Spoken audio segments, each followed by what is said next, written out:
Brasil nessa história? Bem, nós tivemos no Brasil, no ano que passou, eu diria assim, uma escassez de atenção extrema em relação às mudanças climáticas. Escassez de atenção em relação à prevenção. Porque o que aconteceu lá, mudança climática, tornou a chuva no Rio Grande do Sul 2 vezes mais provável. Os estudos apontam nessa direção. E também as mudanças climáticas, e no caso do ano passado, o El Niño, aumentaram a frequência e intensidade da chuva que caiu no sul.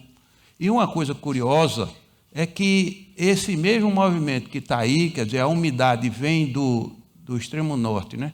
Passa, bordeja a Cordilheira dos Andes e sai, porque o vento sopra nessa direção, ela tende a sair pelo sul, ela se repetiu aí com uma situação especial de uma frente fria que subia e uma massa de ar quente que não se deslocava do centro. Barrou a subida da frente fria e o vento que vinha na direção, chamados rios aéreos, que vinha na direção norte para sair no sul, ele sai ali entre o Rio Grande do Sul e o norte de São Paulo.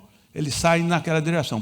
Acumulou-se e fez o desastre de Porto Alegre, que redundou em Porto Alegre. Mas isso aqui aconteceu exatamente igual em fevereiro de 23. Vejam que o caminho é o mesmo.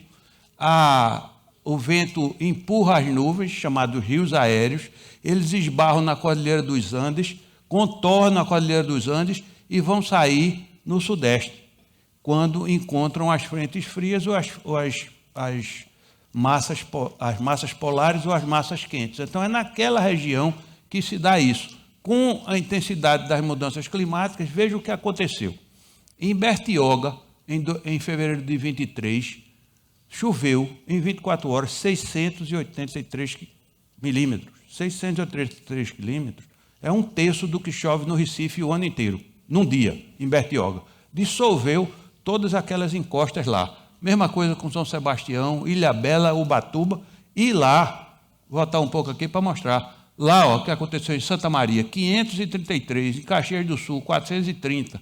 E a situação do Rio Grande do Sul, em especial, é o seguinte, ela é uma região muito...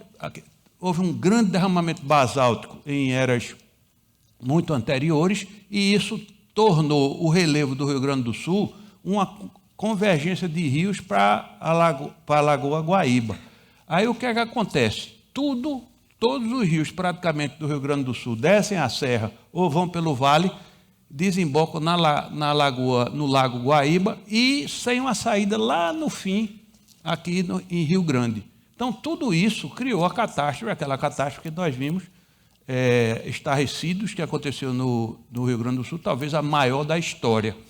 O curioso desse negócio aí é que eu li, saiu muita coisa publicada, eu li que os primeiros que chegaram aí nessa região eram açorianos, se eu não me engano. Eles vieram, se localizaram aí e tinham os índios da região. Então, houve um diálogo com os índios e os açorianos como que pedindo desculpa ou pedindo licença para ocupar essa terra que era dos índios, dos povos nativos.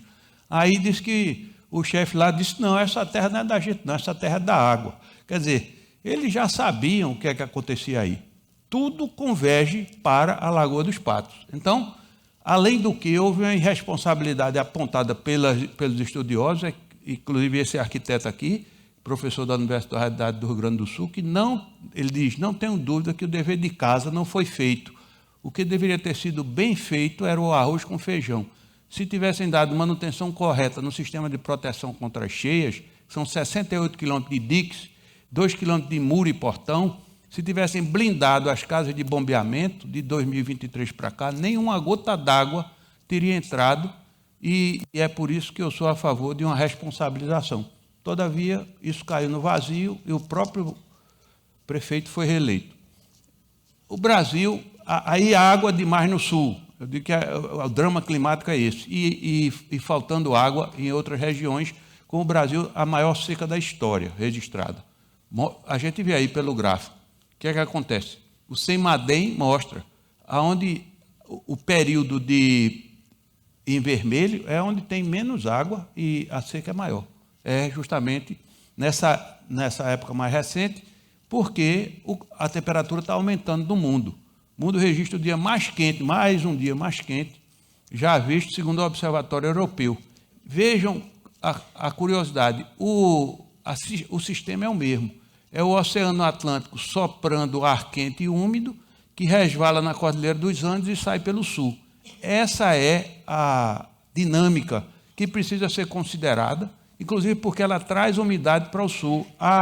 O agronegócio só é possível acontecer por conta dessa umidade que vem da Amazônia. Se destruir a Amazônia, não há agronegócio no Brasil, pelo menos na região central. Então, se não há umidade na Amazônia, não há como distribuí-la pelo Brasil. E o resultado é um efeito cascata com a seca em todo o território nacional. Secou a Amazônia, secou o resto do país. É o que Bauman fala de estar tudo conectado. E aí as temperaturas extrapolam. No Rio de Janeiro atingiu 60,1 grau.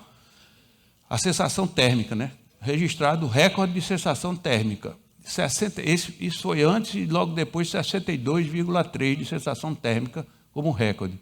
E o aquecimento global tornou a seca da Amazônia 30 vezes mais provável, ou seja, tudo de novo interligado.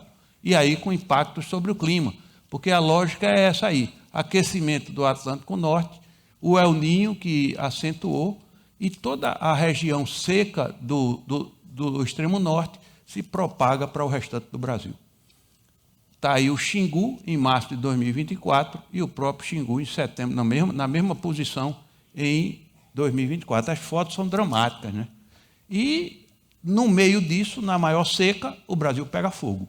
O Brasil entra em chamas, e o monitoramento mostra que 99% dos incêndios florestais são por ação humana. 10 cidades concentram 20% das queimadas no país. Todos na Amazônia, ou na Amazônia Legal. São Félix do Xingu, Altamira, Corumbá, Novo Progresso, Apuí, Lábrea, Itaituba, Porto Velho, Colniza e Nova Irapuanã. São o número de focos de incêndio em cada município desse. O Brasil em chamas, verdades e mentiras. Essa agência Lupa é uma agência importantíssima para a checagem, importantíssima. Então, ela chegou à conclusão que a causa é humana, a causa das queimadas. Não as alterações climáticas só. Do ponto de vista científico, a seca histórica no país não é responsável pelas queimadas, e sim pela propagação do fogo. Seco, tocou fogo, o fogo se propaga. E a seca é consequência disso. Essa falsa ideia é preocupante, segundo a pesquisadora, porque leva a um lavar de mãos em relação a como coibir que as queimadas ocorram em primeiro lugar. Bom, e aí aconteceu um fenômeno de novo nacional. Não só pegou fogo, como a fumaça tomou conta do país. Está aqui, ó, a foto de satélite, região do Brasil coberta pela fumaça. Isso aqui é uma ampliação. Curiosamente, vejam de novo que a lógica da fumaça é a mesma. Ela começa lá por cima, bordeja os Andes e sai por aqui por debaixo. De certa forma, nós fomos salvos, né, dessa fumaça, porque o Nordeste mesmo ficou fora dessa história. Então, a fumaça tóxica se concentrou naquela região do Brasil, isso aí em setembro, e as partículas suspensas começam a ser medidas, isso é a medição por satélite. Aí vejam que coisa, o que acontece. Toda a região sudeste ficou embaixo de fumaça. Inclusive Porto Alegre, toda a região sul também, sul e sudeste. Vejam como começou, na sequência do tempo. Onde começou? Essa região é o arco do desmatamento e onde há mais queimada. Diminuiu o desmatamento, aumentou a queimada. Então, veja que aumenta ao longo do tempo. Ó, o que é que acontece? Se a gente botar os quatro mapas juntos, começa lá, vai aumentando e aí chega nesse ponto. Esses mapas são do CEMADEM. E aí várias cidades brasileiras cheias de fumaça, antes e depois. Está aí, Brasília, Porto Velho, Belo Horizonte, Manaus, Corumbá, Cuiabá, Ijuí, Ribeirão Preto e até Fortaleza, porque terminou a fumaça saindo lá por cima. Nós, felizmente, aqui não vimos isso. Vimos pores do sol vermelhos, o que quer dizer que a atmosfera está com fumaça. E a cidade de São Paulo teve o ar mais poluído do mundo, em determinado 10 cidades com o ar mais poluído do mundo, numa segunda-feira. A fumaça de queimada chegou, inclusive, a ser a cidade mais poluída do mundo, em termos de fumaça, e a fumaça das queimadas cruza o Atlântico e alcança a África. Veja o que aconteceu. Queimou lá, jogou no Atlântico, e terminou chegando na África. Aí é a interligação de que fala Bauman no início. Então, o Brasil alcança 1/3 da vegetação nativa destruída por atividades humanas até agora. 1/3 do Brasil já desapareceu, o Brasil florestado.